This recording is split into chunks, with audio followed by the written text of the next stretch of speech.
Assalamualaikum warahmatullahi wabarakatuh. Saya Aminul Nur Hasana dari kelas 4D dengan NIM 159 akan mempresentasikan mengenai pendidikan inklusif. Yang pertama itu mengenai prinsip pendidikan yang ada di Indonesia itu ada 4. Yang pertama, pendidikan segregatif adalah sistem pendidikan di mana anak berkebutuhan khusus terpisah dari sistem pendidikan secara reguler.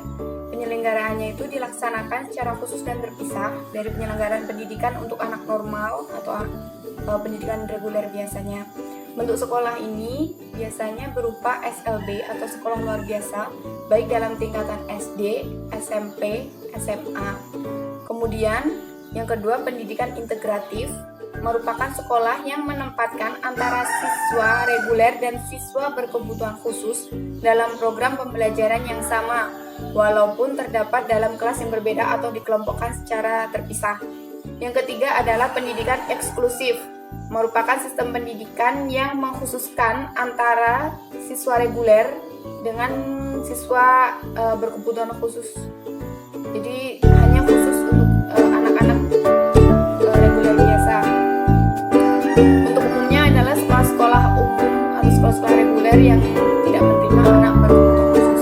Kemudian yang keempat adalah pendidikan inklusif, yaitu merupakan sistem pendidikan yang mengkoordinasi dan mengintegrasikan siswa reguler dan siswa berkebutuhan khusus dalam program pembelajaran yang sama di dalam kelas yang sama dengan kurikulum yang sama. Kemudian kita akan lebih fokus pada pendidikan inklusif. Apa sih pendidikan inklusif? Konsepnya adalah sistem layanan pendidikan yang mengatur agar difabel dapat dilayani di sekolah terdekat di kelas reguler bersama dengan teman seusianya. Tanpa harus dikhususkan kelasnya, siswa dapat belajar bersama dengan aksesibilitas yang mendukung untuk semua siswa tanpa terkecuali. Tujuannya apa? Tujuan pendidikan inklusif ini adalah memberikan kesempatan yang seluas-luasnya kepada semua anak, termasuk anak berkebutuhan khusus, agar mendapatkan pendidikan yang sesuai dengan kebutuhannya. Kemudian membantu mempercepat program wajib belajar pendidikan dasar, yakni wajib belajar minimal 9 tahun. Fungsi pendidikan inklusif adalah menjamin semua peserta didik mendapatkan akses yang sama untuk memperoleh layanan pendidikan yang sesuai dan bermutu di berbagai jalur, jenis, dan jenjang pendidikan. Kemudian menciptakan lingkungan pendidikan yang kondusif bagi semua individu untuk mengembangkan potensinya secara optimal. Jika kita membahas pendidikan inklusif, pasti tidak jauh dari kata ABK atau anak berkebutuhan khusus. Anak berkebutuhan khusus adalah anak dengan karakteristik khusus yang berbeda dengan anak pada umumnya. Karakteristik yang dimaksud di sini contohnya adalah sulit berkomunikasi, kesulitan belajar, kelainan fisik, bersifat membangkang, emosional dan sensitivitasnya tinggi, senang meniru, berbicara tanpa henti, introvert dan over extrovert, mudah gugup atau cemas, melukai diri sendiri, dan lain-lain. Masih banyak karakteristik yang dapat dilihat pada anak berkebutuhan khusus. Klasifikasinya yaitu yang pertama, kelainan intelektual.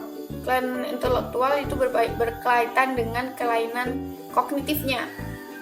Di sini yang termasuk kelainan intelektual adalah anak dengan tunagrahita dan juga anak gifted atau talented atau anak berbakat latih. Kemudian yang kedua, gangguan sensori. Dalam gangguan yang berhubungan dengan kaitan saraf sensorinya, yaitu di sini yang termasuk adalah anak-anak dengan tunanetra atau kelainan pada penglihatannya, dan juga anak tunarungu atau yang atau anak dengan kelainan pada sistem pendengarannya. Kemudian yang ketiga adalah gangguan fisik atau motorik. Dilihat dari segi fisiknya sudah memiliki kelainan. Contohnya anak-anak dengan cerebral palsy dan juga anak-anak dengan tunanetra. Kemudian yang keempat adalah gangguan komunikasi. Di sini berkaitan dengan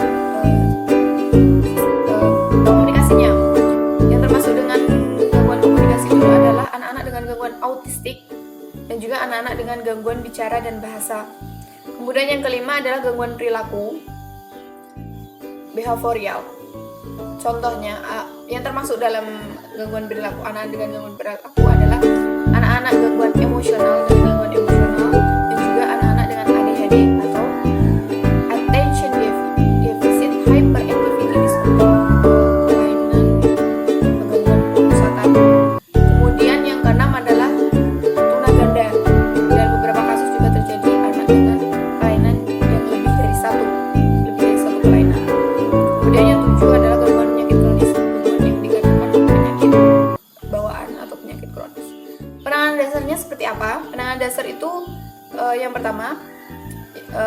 peran orang tua tuh harus lebih terbuka, kemudian pengawasan sejak dini, kemudian motivasi dan bimbingan, adaptasi dengan anak, mengeksplor keterampilan anak, karena sejatinya semua anak itu pasti punya bakat tersendiri.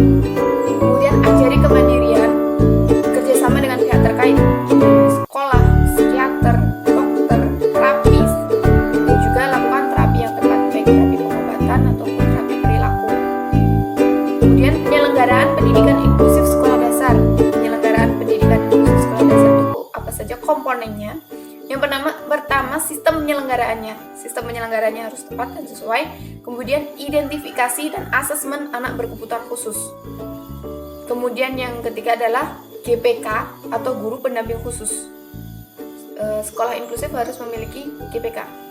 Kemudian program perencanaan individual atau PPI, karena setiap individu pasti memiliki program perencanaan atau program pembelajarannya berbeda-beda. Jadi harus individual modelnya. Kemudian desain kurikulum dan pembelajaran. Kurikulum dan pembelajarannya berbeda dengan kurikulum dan pembelajaran reguler, makanya harus didesain tersendiri. Dan terakhir seperti yang lainnya, evaluasi pembelajaran harus tetap ada. Kekuatan atau fungsi pendidikan inklusif. Yang pertama adalah sebagai bentuk pembelajaran yang partisipatif dan kolaboratif. Kemudian yang kedua, sebagai pusat layanan klinis. Sekolah inklusif juga merupakan tempat pelayanan klinis untuk anak-anak berkebutuhan khusus. Yang ketiga adalah sebagai wujud partisipasi orang tua dalam mengembangkan potensi anak. Yang keempat, wujud dukungan sekolah dan pemerintah dalam membantu pelayanan pendidikan di Indonesia, pendidikan khususnya di Indonesia. Kemudian faktor-faktor penting apa yang menentukan keberhasilan pendidikan inklusif ini? Yang pertama itu komitmen baik dari kepemimpinan, manajemen, dan seluruh pendidik, dari kepala sekolah, guru, dan staf administrasi. Kemudian yang kedua, adanya koordinasi baik dalam tim, koordinasi yang baik dalam tim, maksud saya, baik dari guru pembimbing khusus GPK, guru kelasnya, guru mata pelajarannya, dan asisten guru. Kemudian kemampuan guru dan tim dalam merencanakan, menyusun, dan mengevaluasi program belajar untuk untuk peserta didik. Kemudian pemanfaatan model pembelajaran yang kooperatif. Pembelajarannya harus kooperatif, terutama untuk anak-anak TK. Dan metode pengajaran kelompok yang sesuai dengan pengajaran berbasis penelitian yang relatif. Kemudian adanya tenaga pendukung yang memadai, baik dari ahli psikiatri, dokter, terapis, maupun volunteers yang lain, volunteer yang lain yang membantu dalam keberhasilan pendidikan inklusif ini. Yang keenam adalah keterlibatan dan dukungan orang tua dan keluarga, serta lingkungan masyarakatnya. Ini adalah hal yang terpenting dalam pendidikan inklusif, keberhasilannya, karena lingkungan sejatinya itu membawa peserta didik lebih bisa menerima dirinya. Yang ketujuh, adanya rencana pembelajaran individu untuk anak-anak yang memiliki masalah belajar dan perilaku yang signifikan, jadi tersendiri. Perencanaan pembelajarannya berbeda karena memiliki kebutuhan yang berbeda juga. Kemudian penciptaan lingkungan kondusif agar anak muncul rasa dihargainya di lingkungan sekolah, di lingkungan rumah, di lingkungan masyarakatnya. Itu yang dapat saya sampaikan. Semoga bermanfaat. Wabillahi taufiq wal hidayah. Wassalamualaikum warahmatullahi wabarakatuh.